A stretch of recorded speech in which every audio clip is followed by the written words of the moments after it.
ओम जय श्री हरि विष्णु। नमस्कार दोस्तों, स्वागत है आपका अपना भक्ति ज्ञान 11 चैनल में। आज के इस वीडियो में हम आपसे बात करने वाले हैं पितृपक्ष में देवी देवताओं की पूजा करना सही है या गलत है। क्या हमें पितृपक्ष में देवी देवताओं की पूजा करना चाहिए और अगर पूजा करते हैं तो किन बातों का हमें ध्यान रखना चाहिए, सब कुछ जानने वाले हैं आज की इसी वीडियो में, इसलिए आप साथ में बने रहिए। तो पितृपक्ष आरंभ हो चुके हैं। भाद्रपद माह के पूर्णिमा तिथि से लेकर आश्विन माह के कृष्ण पक्ष की अमावस्या तिथि तक पितृपक्ष चलते हैं और पितृपक्ष की शुरुआत आश्विन माह की पूर्णिमा तिथि से हो चुकी है। इसकी समाप्ति आश्विन माह की अमावस्या यानी 25 सितंबर को होगी। पितृपक्ष यानी श्राद्ध का हिंदू धर्म में बहुत ज़्यादा महत्व होता है। पितृपक्ष में पूर्वजों को श्रद्धा पूर्वक याद करके उनका श्राद्ध कर्म किया जाता है। श्राद्ध न केवल पितरों की मुक्ति के लिए किया जाता है बल्कि उनके प्रति अपना सम्मान प्रकट करने के लिए भी किया जाता है। धार्मिक मान्यता और पौराणिक शास्त्रों के अनुसार पितृपक्ष में सभी प्रकार के मांगलिक व शुभ कार्य करना वर्जित माना जाता है। शास्त्रों में देवी देवताओं की पूजा के साथ पूर्वजों की पूजा भी वर्जित मानी जाती है।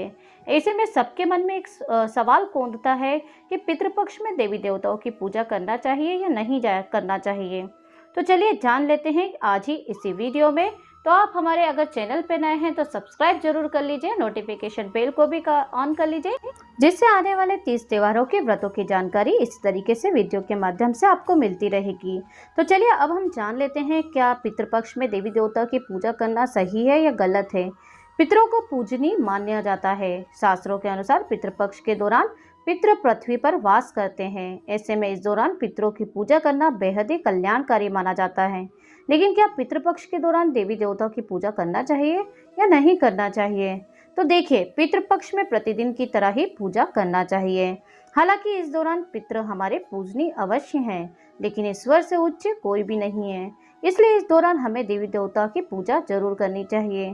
साथ ही आपको इन बातों का ध्यान जरूर रखना चाहिए कि यदि आपके घर में आपके पितरों की तस्वीर है तो उनको लेकर पितृपक्ष में ही नहीं बल्कि भविष्य में भी कुछ विशेष बातों का ध्यान रखना बहुत ज़्यादा जरूरी होता है। तो आइए जान लेते हैं कि कौन सी वो बातें हैं जो हमें ध्यान रखना है।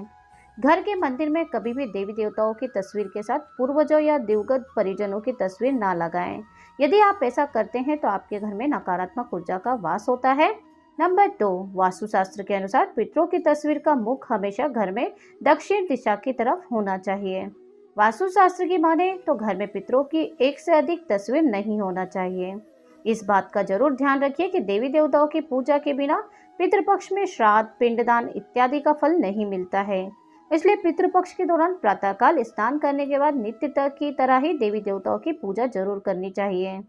पितृपक्ष में पूजा पाठ करने से पूर्वजों की आत्मा को शांति मिलती है। साथ ही पितृगण प्रसन्न होते हैं और हमारी मानसिक और भावनात्मक संतुलन भी बना रहता है। तो पितृपक्ष में आपको पूजा जरूर करना चाहिए। पितृपक्ष में तुलसी की पूजा करना बहुत ज़्यादा महत्वपूर्ण माना जाता है, इसलिए आप रोज तुलसी को जल जरूर अर्पित करिए। केवल रविवार के दिन आप तुलसी को जल ना डालें और उनकी पूजा आराधना ना करें। पितृपक्ष में रोजाना दुर्गा सप्तशती या सुंदरकांड का पाठ करना अच्छा माना जाता है। तो आप पितृपक्ष के दौरान दुर्गा सप्तशती या सुंदरकांड में से कोई भी आप पाठ जरूर करिए, आपको उत्तम फलदायी होगा। पितृपक्ष में भगवान शिव की पूजा करना चाहिए या किसी योग्य ब्राह्मण से अभिषेक जरूर करवाना चाहिए। ऐसा करने से आपके और आपके परिवार पर पितरों का आशीर्वाद प्राप्त होता है। अगर कोई संकट, परेशानी है या पितृदोष है, उससे भी आपको मुक्ति मिल जाती है। तो इसमें आपको शिव जी को अभिषेक जरूर करना चाहिए। पितृपक्ष में पितरों के लिए भोग लगाना चाहिए।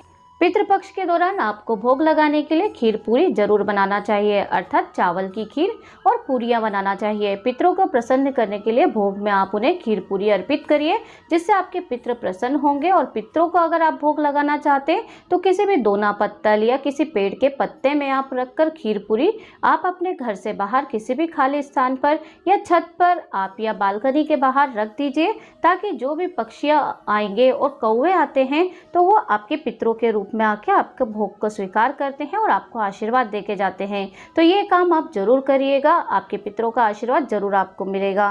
तो इस तरीके से पितृपक्ष में पितरों के लिए भोग जरूर लगाइए। पितृपक्ष में पितृ स्त्रोत का पाठ करना चाहिए, जिससे उनकी आत्मा को शांति मिलती है। अगर आपके पितृ कहीं पर भटक रहे होते हैं या परेशान होते हैं तो वो उससे भी उनको तृप्ति मिलती है और वे शांत हो जाते हैं। तो इस तरीके से आपको पितृपक्ष के दौरान पितृ स्त्रोत का पाठ करना चाहिए, उनकी आत्मा आत्मा की शांति के लिए।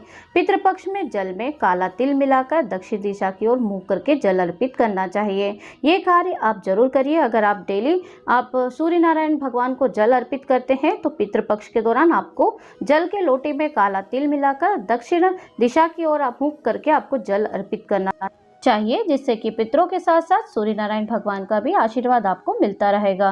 तो इस तरीके से आप पितृपक्ष के दौरान भगवान के नित्य कर्म करके डेली आप पूजा आराधना कर सकते हैं। अब कई लोग यह जानना चाहते हैं कि क्या पितृपक्ष के दौरान हम मंदिर जा सकते हैं?